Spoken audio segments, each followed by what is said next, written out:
Hey folks, today we're going to chat about my 2023 custom-built Santa Cruz Bronson. I snagged this bike at Full Cycle, so if you're looking to grab a Santa Cruz for yourself, you can head on over to their shop. They have a bunch in stock, and they can always order some more.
So the reason I went with the Santa Cruz Bronson is because I'd yet to try a mullet wheel bike, and they had one in stock at Full Cycle, so I figured, why the heck not? I took the plunge, and I gotta say, the mullet setup is really working for me.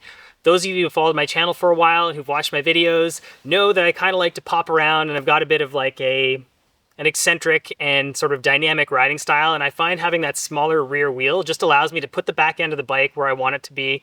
It's also way more poppier. This thing just flies. And you know what? Like, I find even on the climbs, like people say the small wheel gets hung up. I don't know. I actually like how the small wheel spins up a little bit quicker, and it sort of allows me to kind of pick my way up more technical climbs a little bit easier without having to put so much power down to move a bigger 29er wheel. All right, so as you may have well noticed, this bike is pretty far off from being the stock build. I started off with the Carbon S build in C Carbon, not the CC Fancy Carbon. And I've changed pretty much everything aside from the headset and the bottom bracket. I'm pretty picky and I like my bikes to ride a certain way.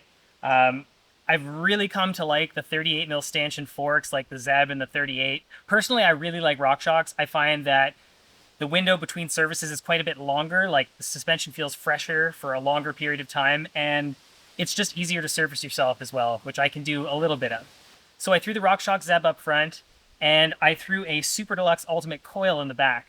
And this is the shock with the hydraulic bottom out bumper. Not that this bike needs it, because the suspension curve is mighty progressive, and I don't think I've ever bottomed this bike out with the coil or the stock air shock. Another reason why I installed the coil is because I wanted to sort of deaden the back end of the bike a little bit. Coming from a 29er, I'm used to bikes riding a certain way, and I did find the back end to be super playful, and I thought maybe adding a coil would just take a little bit of that like pop, a little bit of that spring out, and I was right, and I find the bike just rides so good. There's something about the VPP platform with the coil and the mullet, it's like kind of mind-blowing. So this is obviously a good review of the bike. You can also see that I've installed the new SRAM EXO transmission. I installed this a while back. You may have seen the video that Full Cycle put out, the install video. I'll leave a link to that up in the top corner if you want to check it out.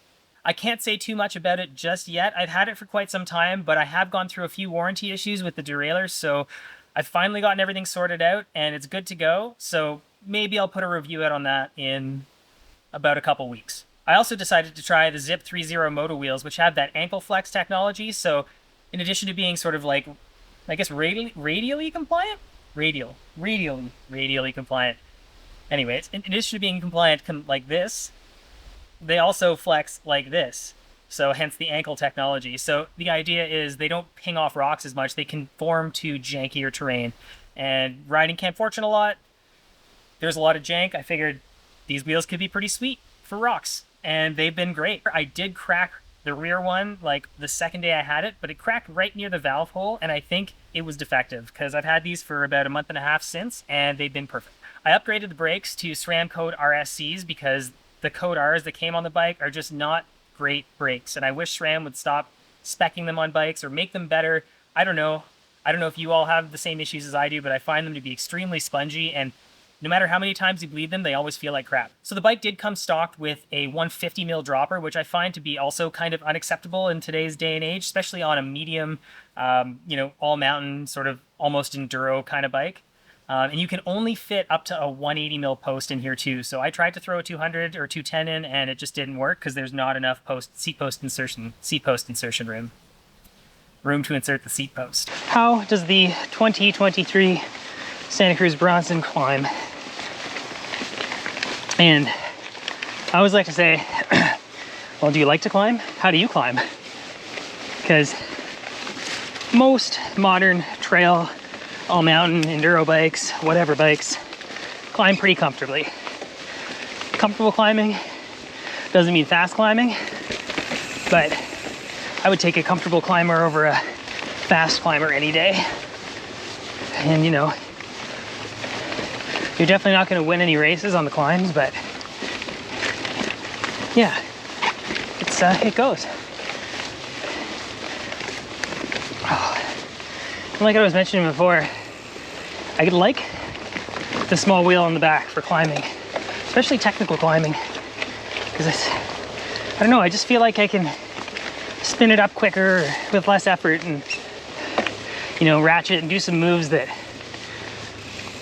you know, you're not necessarily, that are a little harder in a full 29er, I guess.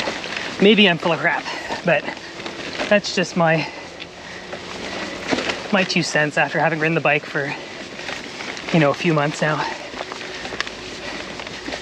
Oh. Definitely, if you want to compare this to my Norco site, feels like you're perched a little bit more on top of this bike versus where on the site you're kind of sitting in between the two wheels.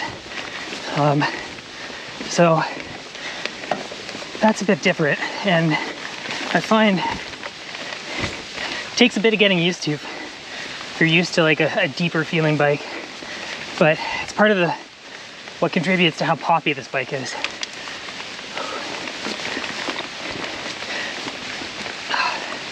So yeah, we're just trucking up Lesser Evil. It's gonna rain. It's raining. So yeah, I've really been taking my time with this bike, trying to figure out how it rides, see what setups I like, what setups I don't like, and ultimately it's been fantastic. It handles just about everything I can throw at it, and I really like the snappiness of a mullet. So I'm 5'9" on a good day, closer to 5'8", and I'm riding a size medium. I definitely feel like I could have sized up on this bike just to, if I wanted something a little more stable, a little less poppy, could have sized up. But overall, I do feel like the bike fits pretty well, and I do like to have a smaller bike versus a bigger bike. But yeah, I'm constantly, I mean, not just with the bikes, but with everything, I'm like kind of like right in between sizes, small, medium, bikes, medium, large. Yeah, but man, tires just are not hooking.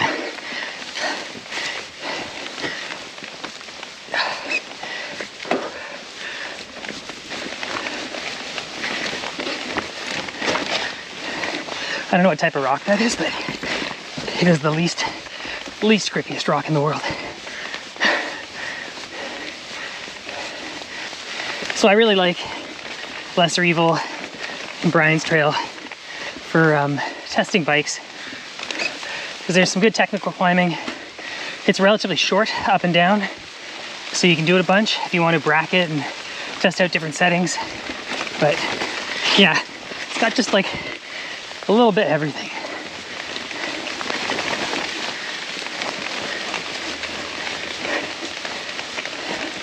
We'll go do just a little Brian's Trail.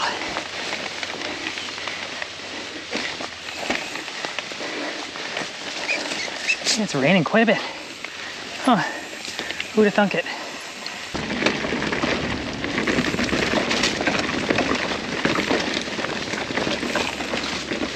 Oh, blue jay, right on. Hopefully that's good luck.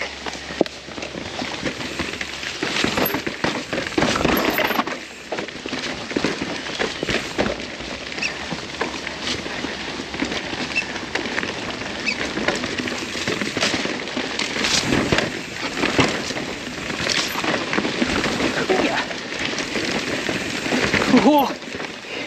Those roots are so slippery. There we go. Jeez. Okay.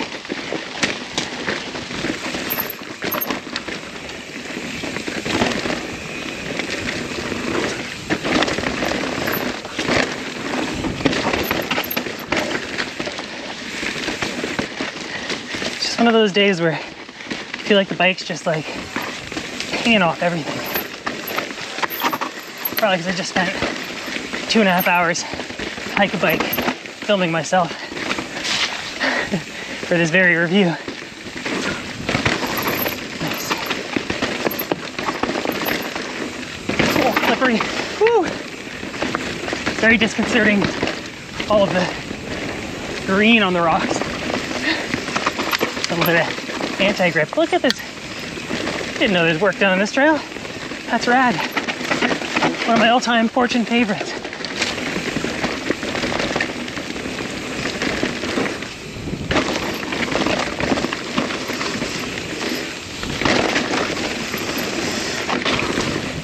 Phew! Got a lot of gloves on.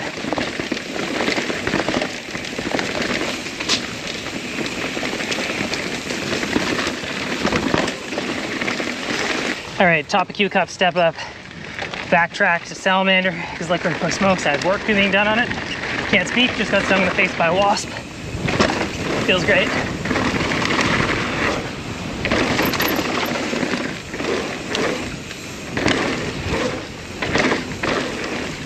Woo!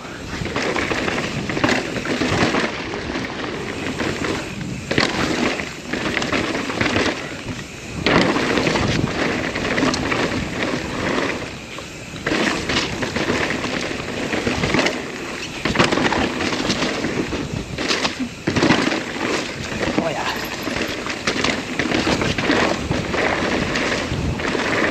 Woo! Heck yeah. Alright, dropping into salamander.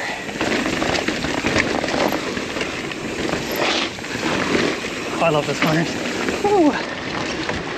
See if I get the double. Woo! No problem on this bike.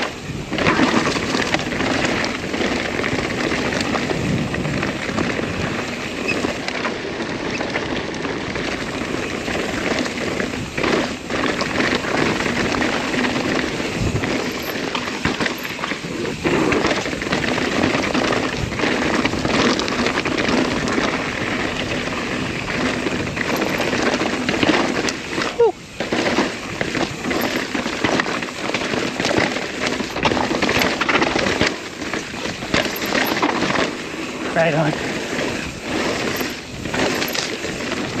Go wide here. This is Bridge is a death trap. Crossing over to National. Oh, snipe. Nice. Let's see if I can get this diagonal line. Barely hanging in there. Oh yeah. Woo!